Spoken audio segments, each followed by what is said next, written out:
नमस्कार। आज बिहार में होने वाले बिहार के मुख्य पर्व छठी मैया या छठ व्रत के विषय में मैं आपको जानकारी दे रहा हूँ।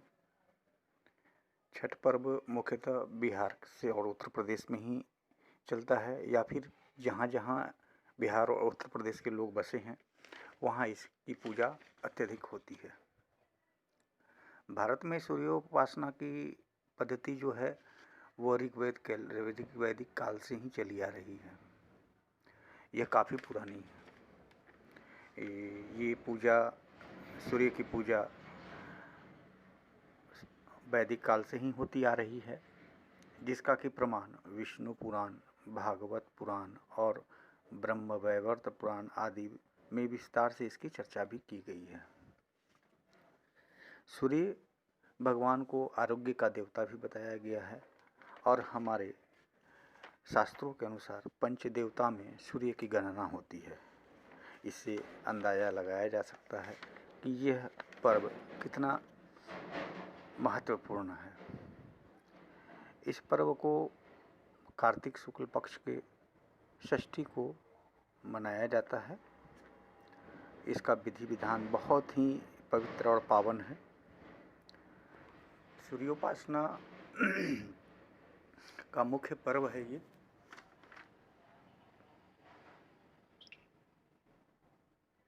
इसमें विशेष रूप से बिहार, उत्तर प्रदेश, झारखंड, नेपाल इत्यादि में तो मनाते ही हैं लोग, लेकिन विदेशों में भी जहाँ भी बिहार के लोग या उत्तर प्रदेश के लोग बसे हुए हैं वो इस पर्व को बहुत ही पावन तरीके से मनाते हैं।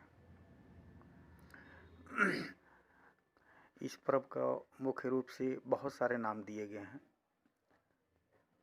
छठ पर्व, सूर्य व्रत पर्व, उषा पूजा, छठी मैया पर्व, डाला पूजा या फिर सूर्य षष्ठी भी कहा जाता है। यह पर्व पूरे विश्व भर में प्रचलित है। इसमें इसकी कथा अगर देखी जाए तो कहा जाता है कि प्रथम देवासुर संग्राम जब हुआ था तो उसमें देवताओं की बुरी तरह से हार हो गई थी असुरों के हाथों। तब देव माता अदिति ने तेजस्वी पुत्र की प्राप्ति हेतु एक व्रत किया था, देवारण्य, जिससे कि उनको एक तेजस्वी पुत्र की प्राप्ति हुई।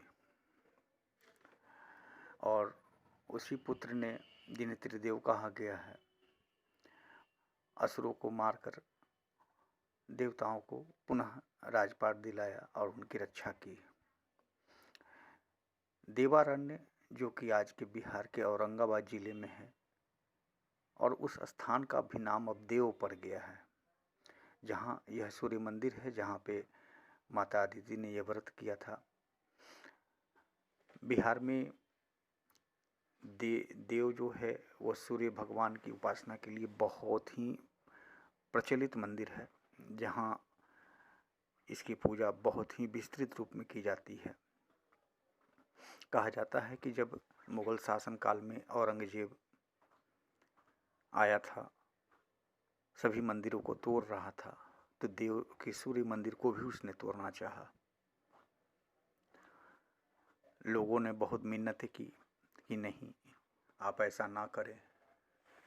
तो उसने कहा था कि यदि रात भर में इस मंदिर का दरवाज़ा अपने आप किसी दूसरी दिशा में घूम जाएगा तो मैं इस मंदिर को छोड़ दूंगा, मैं मान लूँगा कि इसमें शक्ति है।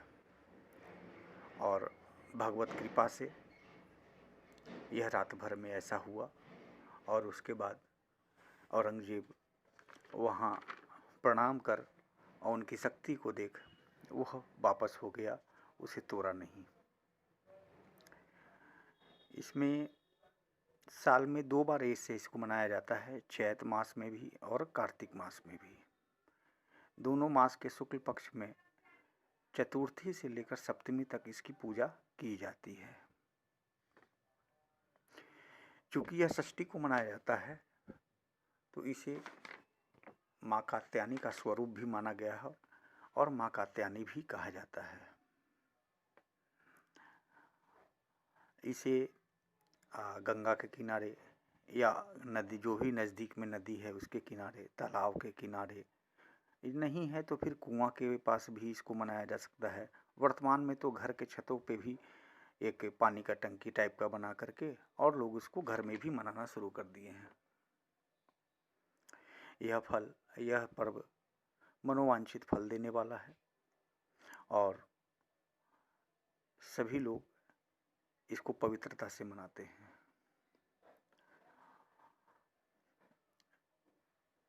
कहा जाता है लोक परंपरा के अनुसार कि पांडव जब महाभारत काल में जुए में सब कुछ हार गए थे, तब द्रौपदी माँ ने इस पर्व को किया था और उनके फल से उन्हें सब कुछ प्राप्त हुआ।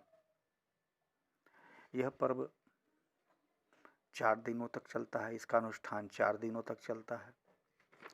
सबसे शुरुआत में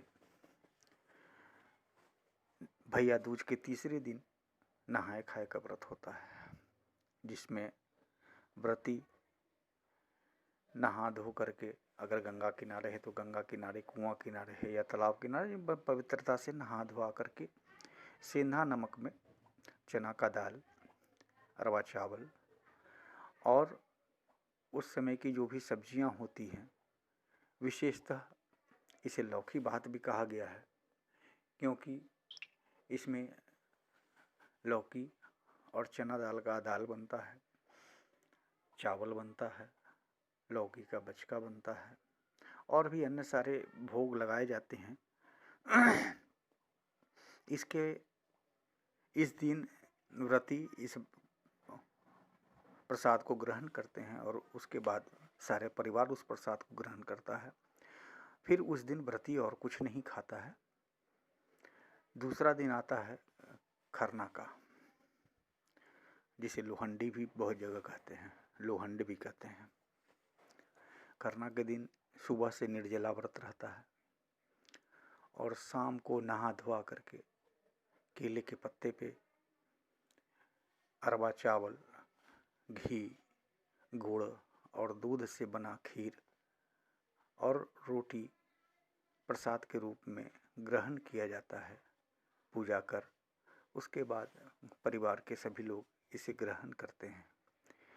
बहुत ही पवित्रता से जिनके यहाँ छठ व्रत नहीं होता है, वो किसी व्रती के यहाँ जाकर के इस प्रसाद को ग्रहण कर सौभाग्य प्राप्त करते हैं।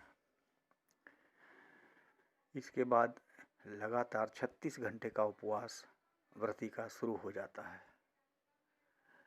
इस 36 घंटे के उपवास में खरना के रात का 12 घंटा, फिर दूसरे दिन पहला अर्घ का 12 घंटा और पहली अर्घ के रात का 12 घंटा होता है।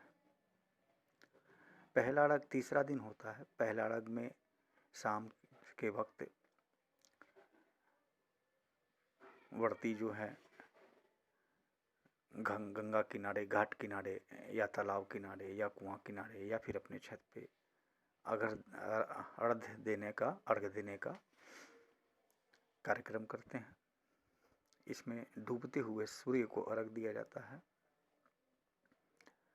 इस दिन शुद्ध घी, गेहूं का चूर्ण, गुड़, घी आदि से मिलाकर एक पवित्र पकवान, जिसे हमारे यहाँ ठेकुआ कहा जाता है, बनाया जाता है, जो कि मौसमी फल, जिसमें केला, नारियल, बड़ा वाला नींबू, संतरा, शकरकंद, सुथनी, कच्चा हल्दी, कच्चा आदि, अदरक, अमरख इत्यादि फलों के साथ ठेकुआ का प्रसाद चढ़ाया जाता है।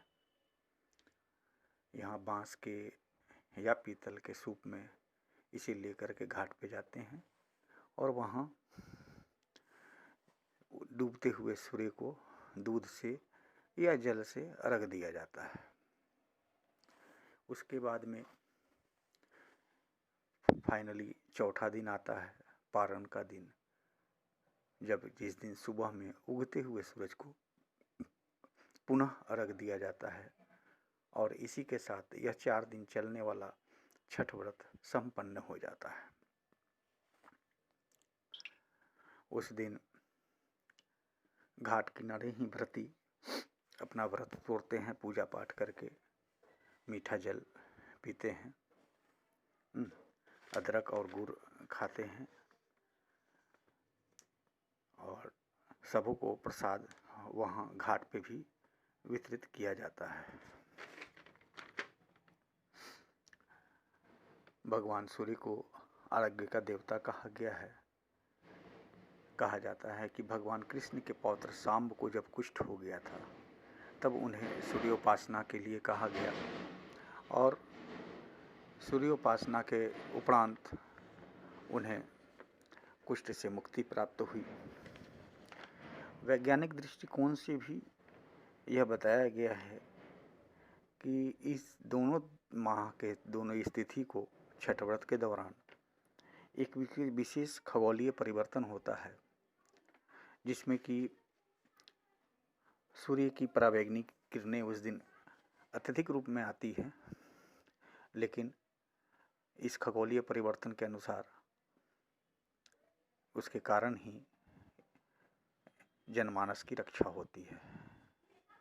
ये एक ऐसा पर्व है जिसमें बिहार ऐसे भी जातिवाद के लिए बदनाम है, लेकिन ये एक ऐसा पर्व है जिसमें कोई किसी की जाति नहीं पूछता, वरन सभी किसी भी व्रती के पांव छूकर प्रणाम करते हैं और उनका आशीर्वाद लेते हैं और उनका दिया हुआ प्रसाद ग्रहण करते हैं। कोई यह नहीं पूछता कि आप किस जाति से हैं। तो एक बहुत ही अच्छा संदेश समाज को जाता है और एकता का सूत्र बनता है। इस लिहाज से भी यह पर्व बेहद ही पावन और पवित्र है। इस तरह छठ व्रत को सूर्योपासना का विशेष पर्व मनाया गया है।